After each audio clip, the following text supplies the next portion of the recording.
সাবেক শিবির 5 জন ছিলাম, ওইখানে 5 জনই আমরা ছিলাম। আমাদের 5 জন, ওদের অফিসার একজন ভালোভাবে দেখছি, আর 2-1 জন থাকতে পারে, আর সাংবাদিক 5-6 জন, আর বাকি সব আওয়ামী লীগের সন্ত্রাসীরা। তো যখন ওরা সামনে গেল, এবার দেখতেছি ওদের আত্মীয় করে ডিম নিক্ষেপ করতেছে।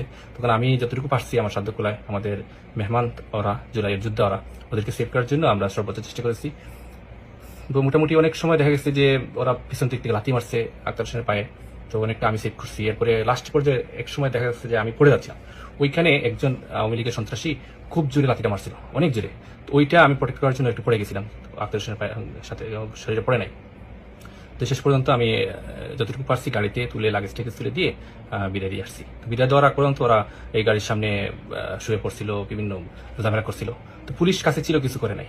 তো এখানে আমাদের একটা কোয়েশ্চেন ছিল যে বিএনপির একজন দায়িত্বশীল পর্যায়ে নেতা আসছেন, কিন্তু একজন বিএনপির লোক ছিল না ওইখানে, এরপরে এনসিপির কোনো লোক ছিল না। আমরা এই 5 জনই ছিলাম।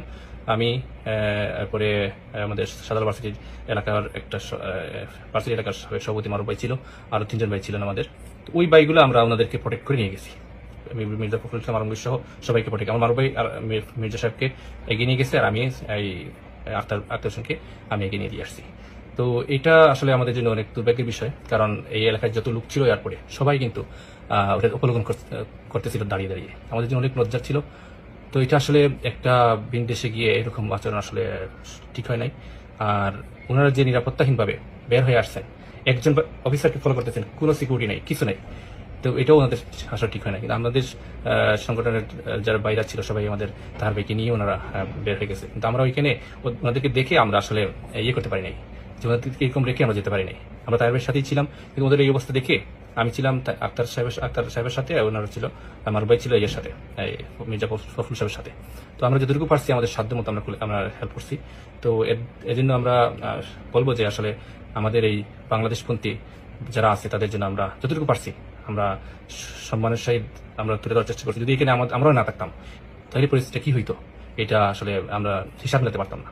তো আমরা বলবো যে সতর্ক থাকার জন্য, যেন কোনো একটা রাষ্ট্রীয় সফর হোক, যেভাবে হোক, যেন সবাই যেন যে কোনো যে দলের আছে আমরা যেন সবাই সংঘবদ্ধভাবে তাদেরকে আমরা রিসিভ করি, এবং আমরা যে এই কুচক্রি মহল যারা আছে, যে দেশের মাটিতেও কুচক্রি কাজ করে আসছে, বিদেশে এসে করতেছে, যে তাদেরকে যেন আমরা প্রত্যাখ্যান করি, তাদেরকে আমরা ঘৃণা করি।